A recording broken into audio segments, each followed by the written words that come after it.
La vida de una persona debe tener un fundamento para que viva por siempre jamás. Ahora entendemos que el fundamento de la vida del hombre es recibir a través de una persona, recibir de esta persona, el Espíritu de Dios y del Señor Cristo. Entonces, esta persona es el hermano Heber, llegando a ser lo espiritual, en la nación de Israel, el fundamento de los hijos. Es decir, que toda la humanidad debe, desde el hermano Heber, recibir el Espíritu de Dios y del Señor. Este misterio, ahora, ha sido abierto, desarmado y revelado, haciendo que los hermanos y hermanas lo entiendan más a medida que escuchan. Antes no lo entendíamos, pensando erróneamente antes pensábamos que la vida de cada persona era independiente, de un individuo independiente. Pero después, ahora descubrimos que la vida de cada persona no es independiente, aunque parezca un individuo independiente. Pero resulta que quien pecó fue solo Adán. Y todos mueren. Entonces, ¿cómo puede ser un individuo independiente? Descubrimos que todos nosotros somos descendientes de una sola persona, es decir, descendientes de Adán. Entonces, Adán pecó solo, y todos mueren, porque Adán se convirtió en un árbol. Él es la raíz de este árbol. Y nosotros somos sus ramas. Así que él pecó.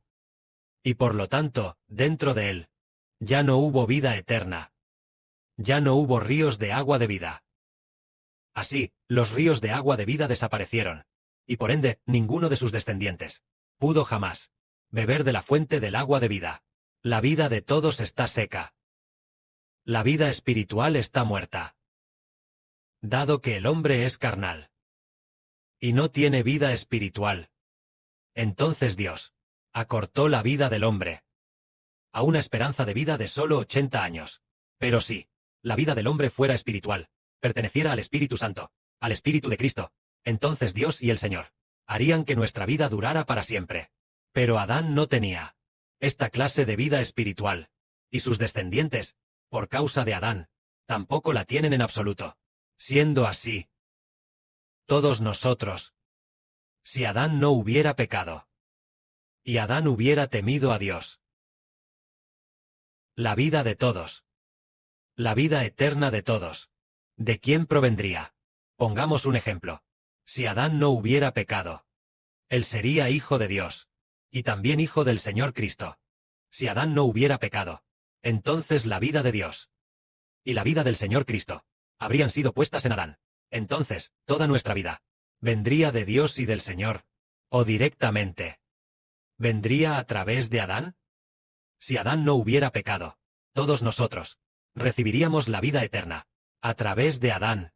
Entraría en toda la humanidad desde Adán.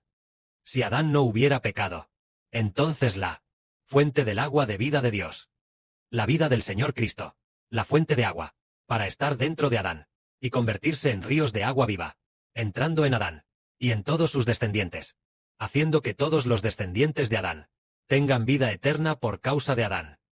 Porque solo ahora descubrimos que todos nosotros somos de Adán, ramas de este árbol, no de otro árbol. Todos estamos en este árbol de Adán. Desde esta perspectiva, debido al pecado de un solo hombre, Adán, todas las personas se quedaron sin la fuente de la vida.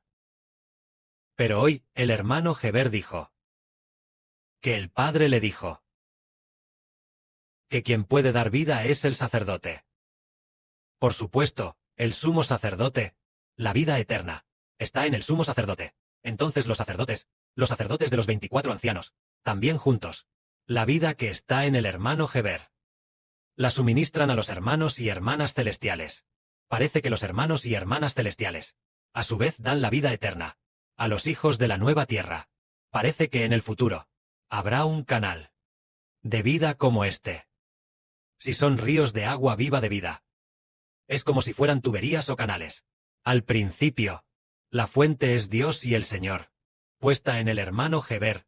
Entonces el hermano Heber entra en todos los miembros. Esto es realmente tan maravilloso, tan maravilloso. Es decir, por el pecado de un hombre, toda la humanidad perece. Entonces el Padre y el Señor le ordenan al hermano Heber, pidiéndole al hermano Heber que obedezca al Padre Celestial y al Señor hasta la muerte. Si es así, toda la humanidad será bendecida a través del hermano Heber. Tal misterio se está revelando gradualmente ahora, siendo desvelado. Antes de esto, no entendíamos este asunto. Incluso Moisés en el Antiguo Testamento, al recibir las 2 tablas del pacto de Dios, tampoco sabía que prefiguraban las 2 tablas del pacto. La gente de aquella época no lo sabía, e incluso los apóstoles tampoco lo sabían. Sin embargo, al final del mundo, el Padre mismo hizo que el hermano Heber soñara con el arca del pacto, y escuchara el movimiento de las 2 tablas del pacto. Y luego, el sonido de su superposición. El hermano Heber mismo lo vio en su sueño, y así también él mismo, por esto, sacrificó su vida por la voluntad de Dios. Entonces comprendió que el pacto del Padre debía ser dado a su hijo, al hermano Heber. Por lo tanto, como el mediador del pacto, dado que las 2 tablas del pacto están puestas dentro del hermano Heber, se comprendió que las 2 tablas del pacto tienen el Espíritu de Dios y del Señor en su interior. Así, la vida tiene un fundamento. En el Antiguo Testamento, entendemos que las 2 tablas del pacto estaban dentro del arca del pacto, y el arca del pacto estaba dentro del templo. Entonces, al haber un templo, es como decir que Dios está en medio de los israelitas. Entonces, ¿cómo? Para que Dios esté siempre en medio de los israelitas y consolide la nación de Israel, se necesita que haya personas que sirvan a Dios con todo su corazón, que haya personas que sirvan a Dios con devoción. Entonces Dios estará en medio de los israelitas. Pero la gente del Antiguo Testamento, descubrimos que, incluso el arca de la alianza, que eran solo 2 tablas del pacto, era solo una prefiguración de que en el futuro, Dios y el Espíritu del Señor, este arca de la alianza, prefiguraba el lugar del trono de Dios. Era solo una prefiguración. Pero los israelitas ni siquiera sirvieron bien a Dios, sino que abandonaron a Dios, adoraron ídolos, sirvieron a otros dioses, desviándose del camino de Dios. Entonces Jehová Dios se enfureció y permitió que los gentiles destruyeran el templo y se llevaran cautiva el arca de la alianza. El arca de la alianza ya no existía, y tanto el altar de oro como el de sacrificios fueron llevados. Diversos utensilios fueron confiscados. En ese momento, era equivalente a que Dios no habitaba en medio de la antigua nación de Israel. Siendo así, el pueblo no tenía la protección de Dios, y fueron capturados por los gentiles, para ser esclavos en tierras extranjeras. Hoy en día, ¿cómo hacemos que nuestro Dios esté siempre entre nosotros, y el Señor Jesucristo también esté siempre entre nosotros? Así como en la antigüedad, Dios debía estar en el templo, prefigurando que Dios está en el templo sagrado. Entonces los sacerdotes del templo debían servir a Dios con devoción, sirviendo a Jehová con todo el corazón y responsabilidad.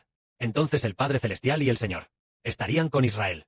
Entonces, hoy en día, ¿cómo los hijos espirituales de Israel hacen que Israel, nuestro Padre Celestial, Jehová y nuestro Padre, el Señor Jesucristo, estén siempre con nosotros?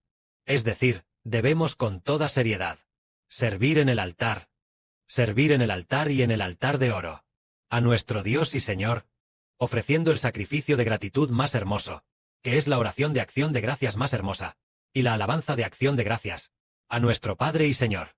Siendo así, el Padre y el Señor estarán con la nación de Israel. Decimos que la vida de una persona obtiene la existencia eterna, porque dentro de su vida ha entrado el agua de vida, y la fuente del agua de vida está con el mediador del pacto. El agua de vida fluye hacia todos los que están en este pacto, pero la fuente del agua de vida debe estar en el mediador del pacto, en el hermano hebreo. El agua de vida es el Espíritu de Dios y del Señor.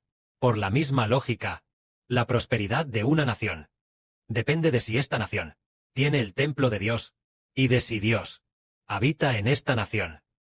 Si Dios habita en esta nación, todas las naciones del mundo no prevalecerán contra nosotros.